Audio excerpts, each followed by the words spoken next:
अकबर बीरबल की कहानी। शाही सलाहकार अकबर और बीरबल की कहानियां आपने बहुत सारी सुनी होगी। आज की यह कहानी जो मैं आपको बताने जा रहा हूं वह भी उन्हीं फेमस कहानियों में से एक है। अकबर राजा देश के सबसे बड़े राजा थे। जितना बड़ा उनका महल था उतने ही उनके दरबार में दरबारी भी थे।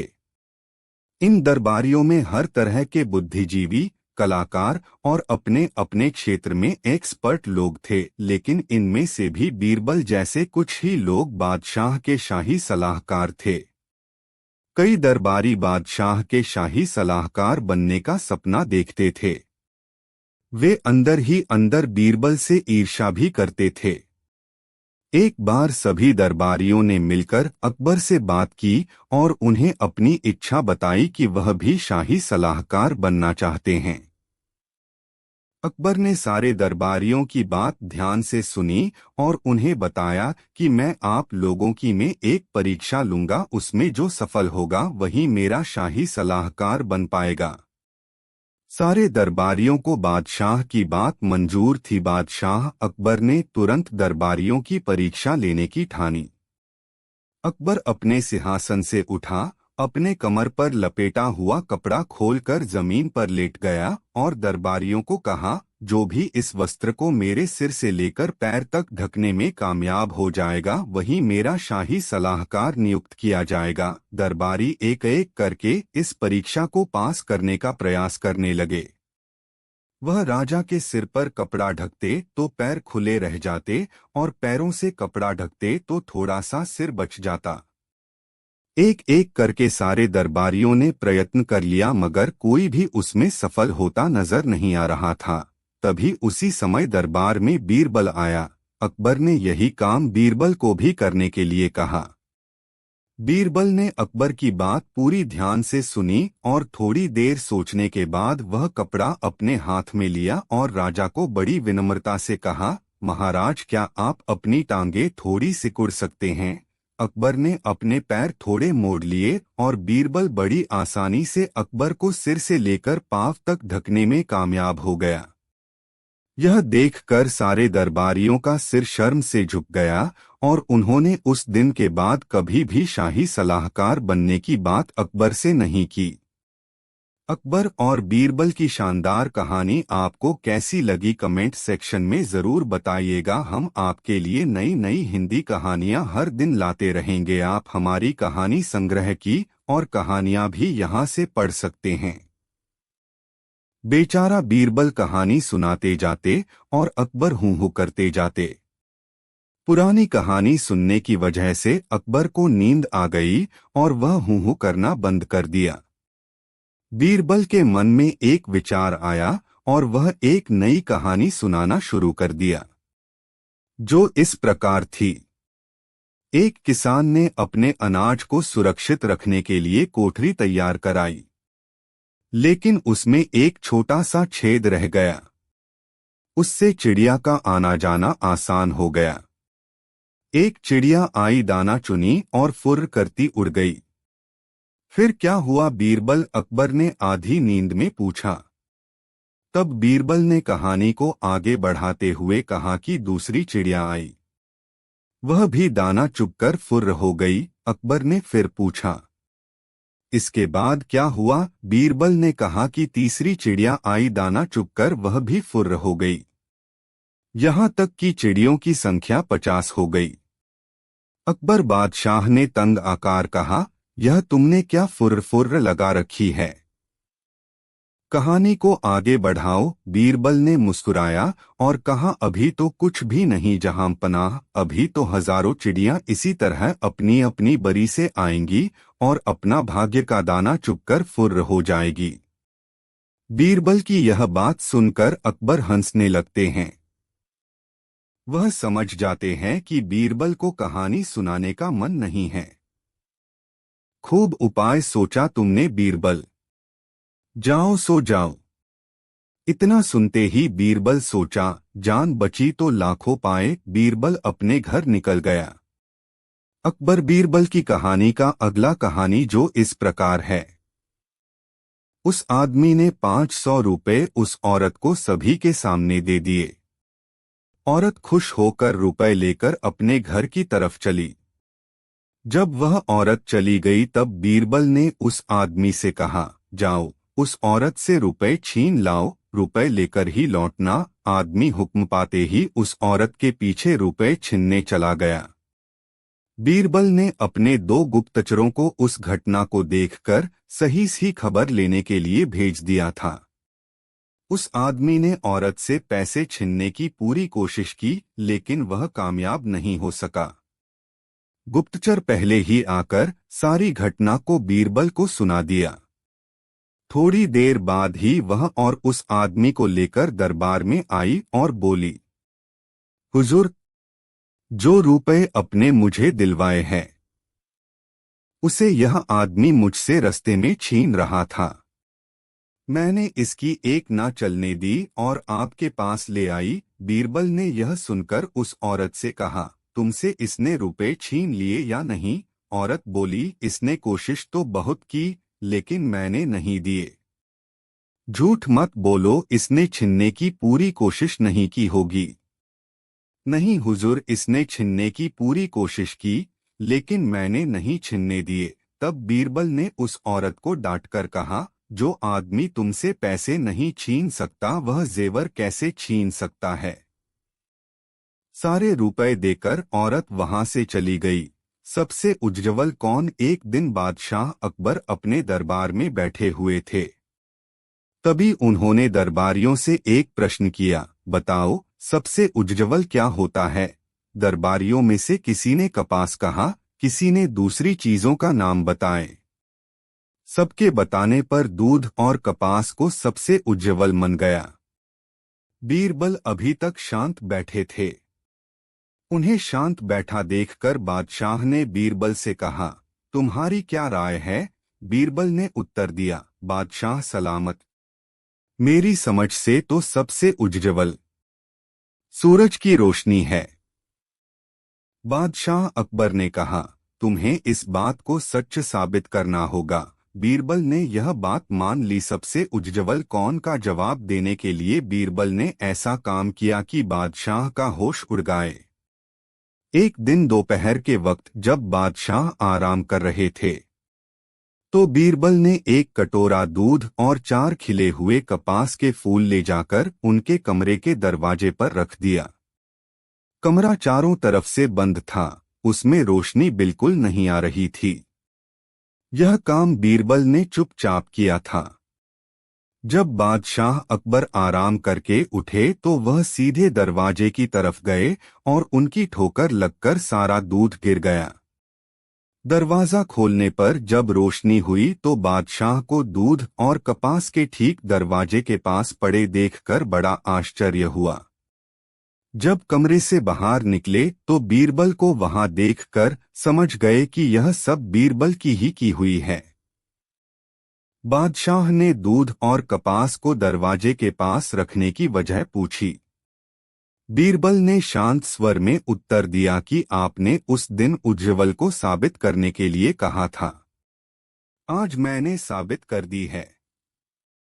अपने जैसे ही दरवाजा खोला, सूरज की रोशनी के आने के बाद ही आपको दूध और कपास दिखाई दिया। अब तो आप मानते हैं ना कि सबसे उज्ज्वल सूरज की रोशनी होती है। बादशाह खुश हुए। भगवान जो भी करते हैं भला करते हैं। बीरबल एक ईमानदार और धार्मिक व्यक्ति थे। वह प्रतिदिन बिना किसी नागा के भगवान की पूजा करते थे। इससे उन्हें नैतिक और मानसिक मजबूती मिली थी।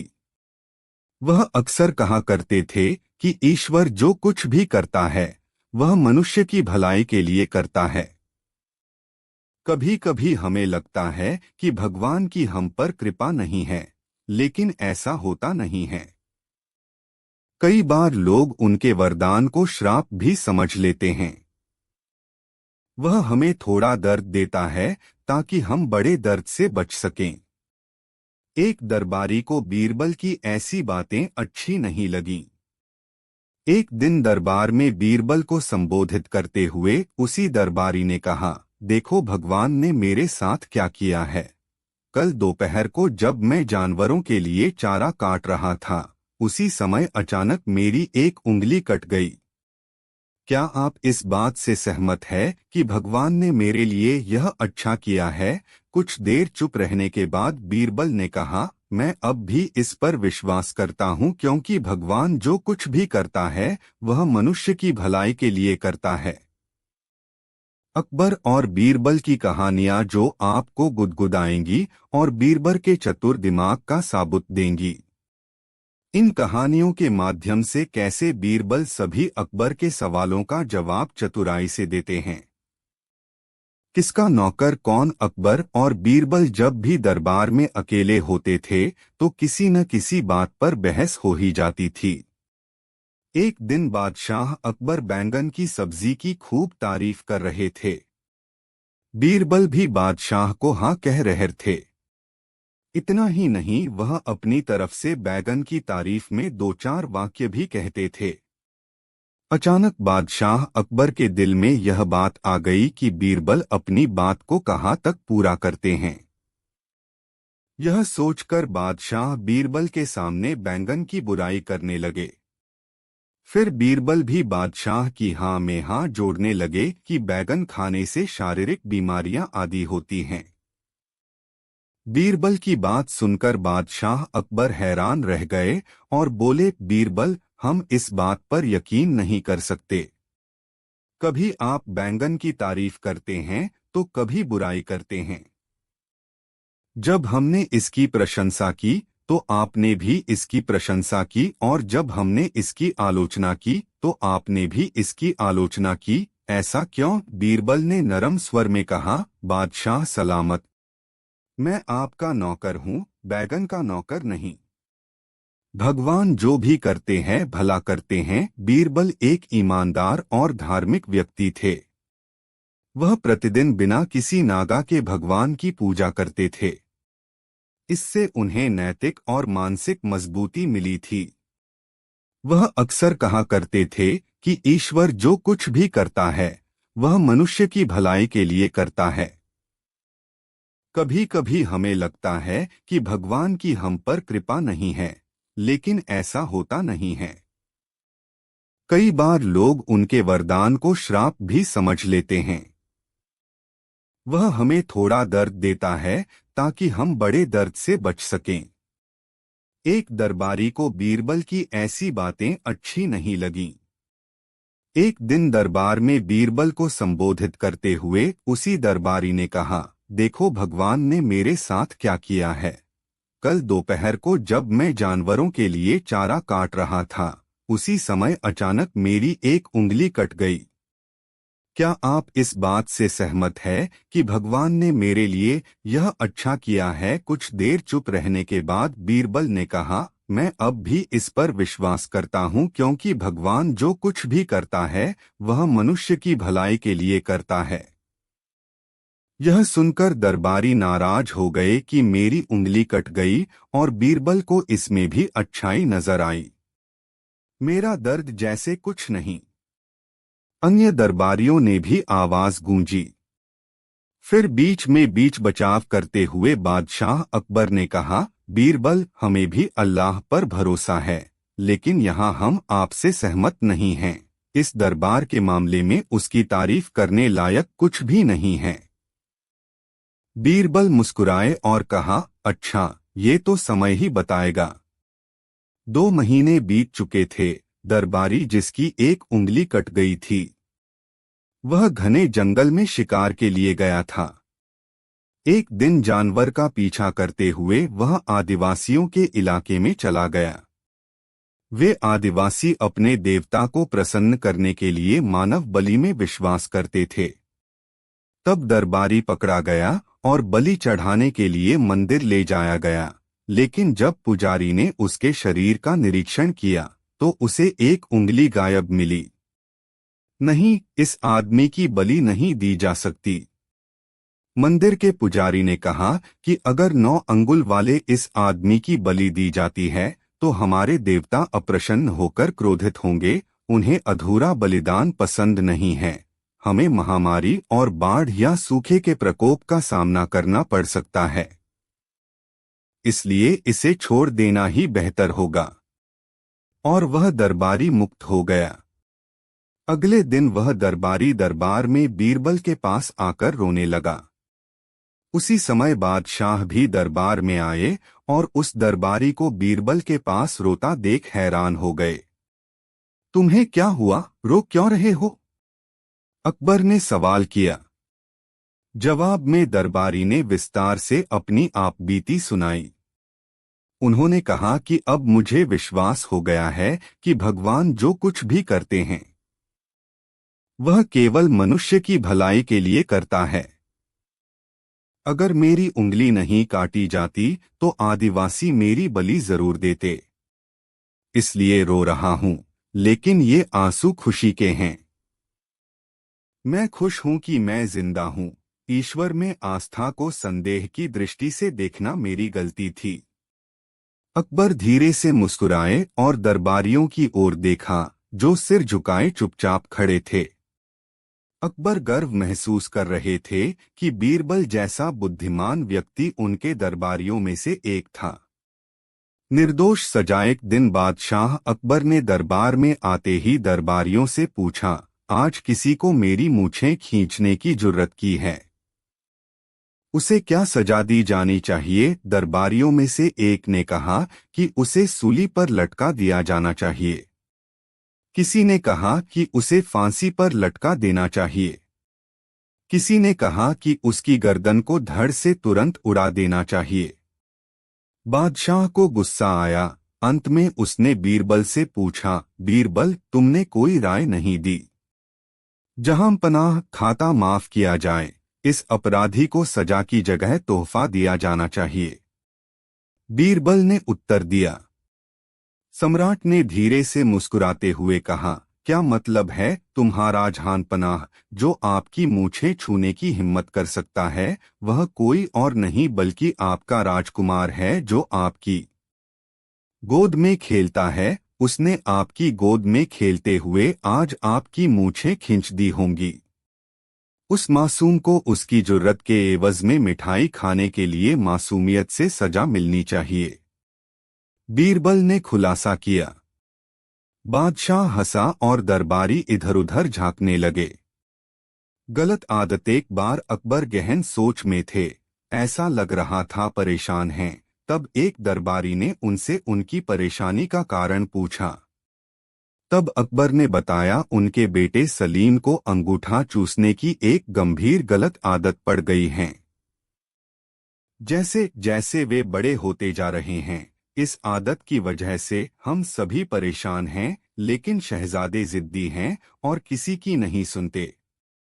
तब उस दरबारी ने अकबर को एक संत के विषय में बताया। उसने कहा कि एक संत हैं, कहते हैं कि उनसे जो एक बार बात कर लेता है वो उनकी हर बात सुनता है और अपनी सारी बुराई त्याग देता है। उसकी बातें सुन अकबर को अपनी परेशानी का हल उस संत में दिखाई दिया और अकबर ने उस संत को दरबार में लाने का आदेश दे दिया। कुछ समय बाद संत को दरबार में बुलाया गया। उनका आदर सत्कार किया गया। तब संत ने लाने का कारण पूछा। अकबर ने उन्हें सलीम की अंगूठा चूसने की आदत के बारे में बताया और कुछ उपाय करने कहा। अकबर और सभी दरबारी टकटकी लगाए संत को देखने लगे कि वो क्या उपाय करता है, लेकिन संत कुछ देर सोचने के बाद बोला, उसे 1 हफ्ते का समय चाहिए, और ऐसा कहकर वो बिना सलीम से मिले चला गया। उस समय दरबार में महान बीरबल भी मौजूद थे। 1 हफ्ते बाद संत आया और उसने सबसे पहले सलीम को बुलाया और उससे बहुत देर बातें की और उन्हें खेल खेल में यह सिखाया कि अंगूठा चूसना सेहत के लिए हानिकारक है, इसलिए उन्हें ऐसा नहीं करना चाहिए। और सलीम को बात समझ आ गई और उन्होंने सबके बीच कभी अंगूठा ना चूसने की कसम खाई। संत ने जो बातें सलीम को समझाई वो सभी आम बातें थी। वो चाहता तो यह बात उसी दिन दरबार में कह सकता है, लेकिन उसने हफ्ते का समय लिया। यह बात अकबर और दरबारियों को हजम नहीं हुई और उन्होंने इसे दरबार की तौहीन माना और अकबर से संत को सजा देने की मांग कर डाली। अकबर भी दरबारियों की बात से सहमत थे और उन्होंने भी सजा देना तय किया, लेकिन जैसे कि वे हर फैसले के पहले बीरबल का मशवरा लेते थे, उन्होंने इस बार भी बीरबल की तरफ देखा और पूछा कि आज तुम इतने खामोश क्यों हो? क्या तुम्हें नहीं लगता इस संत को सजा मिलनी चाहिए? तब बीरबल अपने अंदाज में खड़ा होता है, दरबार के बीच जाकर कहता है कि जहांपनाह में बिल्कुल उल्टा सोच रहा हूँ, इसलिए खामोश हूँ।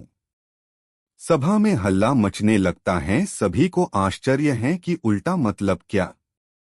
तब बीरबल कहता है, मेरे हिसाब से ये संत महान हैं, हमें इनसे सीख लेनी चाहिए और गुरु मानकर इनका आशीर्वाद लेना चाहिए और इनके साथ हुई गुस्ताखी की माफी भी मांगनी चाहिए। यह सुनकर सभी को गुस्सा आ जाता है और दरबार में कोहराम मच जाता है। तब अकबर गुस्से में बीरबल से कहता है, गुस्ताख बीरबल, तुम हम सभी की तौहीन कर रहे हो कि हम इस संत से माफी मांगे। तब बीरबल कहता है, जहां पनाह गुस्ताख की नाफरमानी को माफ करे, लेकिन मेरे मुताबिक यही न्यायसंगत है।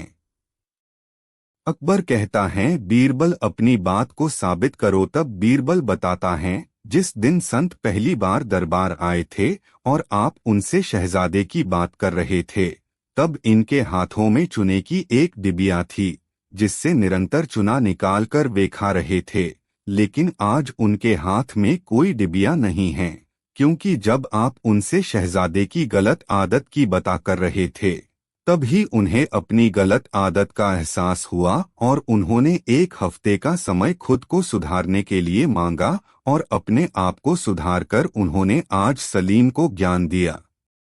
ऐसे लोग बहुत कम होते हैं जो पहले खुद की कमी को देखे और उसे सुधारे, इसलिए मेरे हिसाब से ये एक महान संत हैं। सभी को बात समझ आती है और सभी संत से माफी मांग उनसे आशीर्वाद लेते हैं। इस कहानी से क्या शिक्षा मिलती है? दोस्तों, कहानी से हमें 2 शिक्षा मिलती हैं। पहली, किसी को ज्ञान देने अथवा सीख देने से पहले अपने अंतर्करण में अवश्य झांके कि क्या आप खुद उस ज्ञान के दायरे में जीवन जीते हैं। क्या आप में वे सभी गुण हैं जिसका ज्ञान आप दूसरों को दे रहे हैं?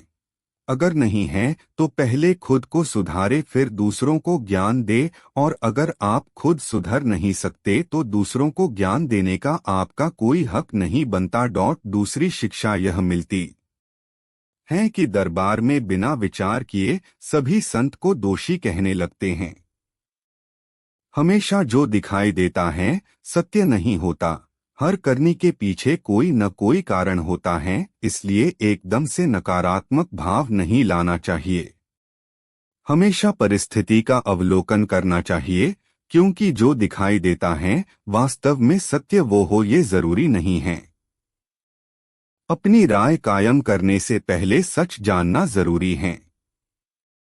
इसलिए बीरबल ने कहा था उसका निर्णय न्याय संगत है। पौराणिक कहानियां हमें धार्मिक ज्ञान देती हैं जो हमारे जीवन में काम तो आती ही हैं, साथ ही हमारा सामान्य ज्ञान बढ़ाती हैं। सलीम अनारकली की प्रेम कथा एवं जोधा अकबर की प्रेम कथा दोनों ही लोकप्रिय विषय रहे हैं, जो कि कई फिल्मों एवं टीवी धारावाहिक के रूप में दर्शकों तक पहुंचाए गए हैं। राजा अकबर हमेशा कोई ना कोई सवाल बीरबल से पूछते रहते थे और बीरबल भी बड़े ही शान से, बड़े ही खुशी से अकबर के सवालों का जवाब दिया करते थे। एक दिन अकबर ने बीरबल से पूछा, भगवान कहाँ है? भगवान क्या करता है? और भगवान क्यों नहीं दिखाई देता? यह 3 सवाल अकबर ने बीरबल से पूछ लिया। बीरबल भी भगवान के पक्के भक्त और सेवक थे, वह भगवान का पूजा पाठ बहुत करते थे। लेकिन बीरबल को यह नहीं पता था कि भगवान कहाँ रहता है, भगवान क्या करता है और भगवान दिखाई क्यों नहीं देता, यह बातें को नहीं पता थी। बीरबल ने अपने मन ही मन सोचा, आज तो मैं फंस ही गया। दुनिया का यह पहला इतिहास होगा कि अकबर के सवाल का जवाब बीरबल नहीं दे पाया। बीरबल परेशान हो गए। अकबर ने कहा, बीरबल क्या हुआ, क्या तुम्हारे पास मेरे सवालों का जवाब नहीं? बीरबल ने कहा, नहीं हजूर, मैं आपके प्रश्नों का जवाब जरूर दूंगा, लेकिन मुझे कुछ दिनों की मोहलत चाहिए। अकबर ने कहा, ठीक है, तुम्हें मैं 7 दिन की मोहलत देता हूँ। यदि तुमने 7 दिन में मेरे प्रश्नों का उत्तर नहीं दिया तो तुम्हें मृत्युदंड दिया जाएगा। बीरबल ने हाँ भरी और अपने घर को चले आए। बीरबल जब भी घर आते थे अपनी बेटी के लिए कुछ ना कुछ कर आते थे। बड़े खुश होकर अपनी बेटी को गले लगाते थे, बहुत सारा प्यार करते थे। लेकिन उस दिन बीरबल ने ऐसा कुछ नहीं किया और सीधा अपने शयन कक्ष में जाकर बैठ गए। बीरबल की बेटी ने सोचा, आज मेरे पिताजी को क्या हो गया, ऐसा तो पहले कभी नहीं करते थे। इतना कहकर बीरबल की बेटी बीरबल के पास पहुंच गई और उसने बीरबल से पूछा, पिताजी आपको क्या हो गया, आप क्यों चिंता में डूबे हुए हैं, भगवान क्या नहीं करता है? बीरबल ने कहा, नहीं बेटी, ऐसी कोई बात नहीं है, बस आज मेरी तबीयत कुछ ठीक नहीं है। बीरबल ने बातों को टालना चाहा, लेकिन बीरबल की बेटी भी बहुत जिद्दी थी। उसने अपने पिताजी से सच कहने को कहा। बीरबल अपनी बेटी के सामने विवश हो गए और राजा अकबर किए हुए सारे प्रश्नों को अपनी बेटी के सामने कह दिया। बीरबल की बेटी मुस्कुराकर बोली, बस इतनी सी बात है, दुनिया भी देखेगी कि किससे। आप चिंता ना करें पिताजी, इन सारे प्रश्नों के उत्तर कल राजा के सामने जाकर मैं दूंगी।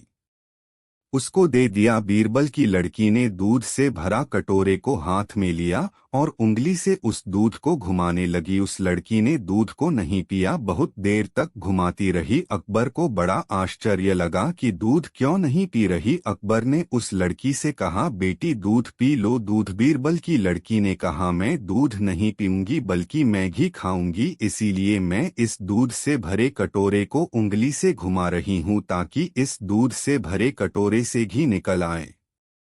अकबर ने उस लड़की से कहा, क्यों बेवकूफी भरी बातें करती हो, भला ऐसे कैसे घी निकल सकता है? घी निकालने के लिए पहले दूध को गर्म करना पड़ता है, फिर उसमें थोड़ा दही डालना पड़ता है, उसको जमाना पड़ता है, फिर उस जमे हुए दही को मथना पड़ता है, तब कहीं जाकर घी निकलता है। ऐसे उंगली को घुमाने से घी नहीं निकल सकता। बीरबल की लड़की ने कहा, सच में महाराज, आप तो बहुत ही समझदार और होशियार है। अकबर ने कहा, इसमें होशियारी की क्या बात है, यह तो कोई भी बता सकता है। बीरबल की लड़की ने कहा, महाराज आपने मेरे पिताजी से क्या प्रश्न की किया था? अकबर ने कहा, मैंने आपके पिताजी से यह कहा था कि भगवान कहाँ रहते हैं। बीरबल की लड़की ने कहा, महाराज आप तो स्वयं जानते हैं कि भगवान कहाँ रहता है, फिर भी आपने मेरे पिताजी से पूछा। अकबर ने कहा कि मैंने ऐसा क्या बता दिया जो मैं स्वयं जानता हूँ कि भगवान कहाँ रहते हैं। बीरबल की लड़की ने कहा, आप जानते तो हैं भगवान कहाँ रहता है, लेकिन समझ नहीं पा रहे हैं। जिस प्रकार इस दूध से भरे हुए कटोरे के चारों तरफ घी छुपा हुआ है, ठीक उसी प्रकार से इस संसार रूपी कटोरे में चारों तरफ भगवान छुपा हुआ है। राजा से ज्यादा बीरबल की स्टोरीज सुनने में आनंद आता है। पढ़िए आगे क्या हुआ। जैसे दूध में घी भरा पड़ा है लेकिन दिखाई नहीं देता है, लेकिन थोड़ा सा उसे हल्का गर्म करना पड़ता है और गर्म करके उसमें थोड़ा सा दही बोले तो 2 शब्द गुरु के मंत्रों का डलवाना पड़ता है उस जीवन रूपी दूध में। जैसे ही हम अपने जीवन रूपी दूध में मंत्र रूपी दही डालते हैं तो वह जमकर भक्ति का रूप ले लेता है। फिर हम साधना और संयम की मथनी चलाते हैं। जब हम साधना और संयम में जीवन को ढाल लेते हैं तब जाकर उसमें से भगवान जीवन रूपी कटोरे में निकल आता है।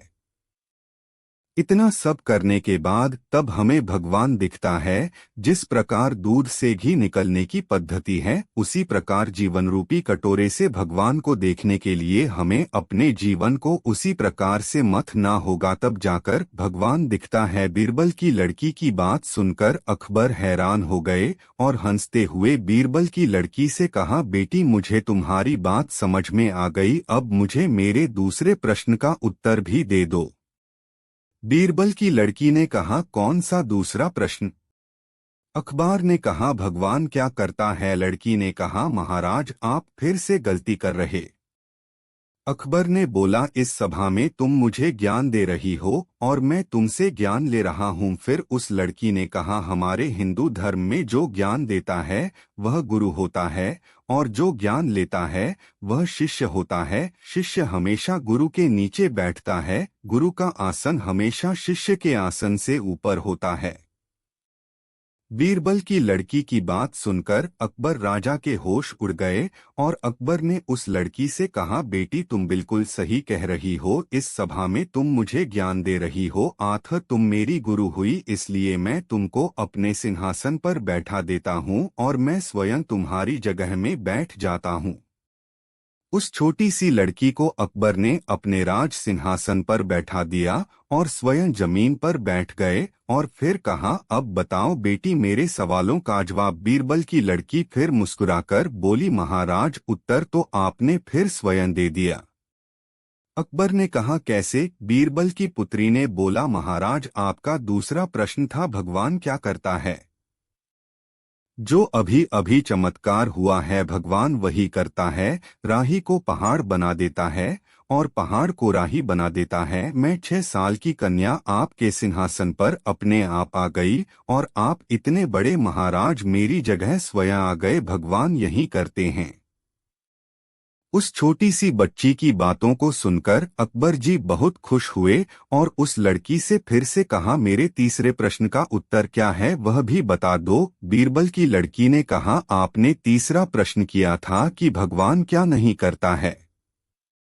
महाराज मैं आपको बिना कोई उदाहरण दिए इस प्रश्न का उत्तर दे सकती हूँ। आपने पूछा भगवान क्या नहीं करता है, तो मैं आपको बता दूं, भगवान वह सब कुछ नहीं करता जो आप करते हो, बस भगवान में और आप में यही फर्क है।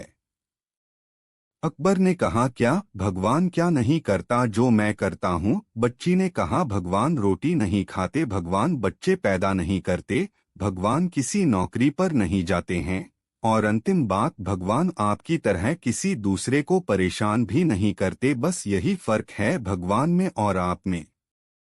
खबर को उनके तीनों प्रश्नों के उत्तर मिल गए और अकबर बीरबल की ओर देखते हुए मुस्कुराकर बोले कि है बीरबल, तुम्हारे साथ साथ तुम्हारा परिवार भी चतुर और चालाक है, तुमसे जीतना मेरे बस की बात नहीं।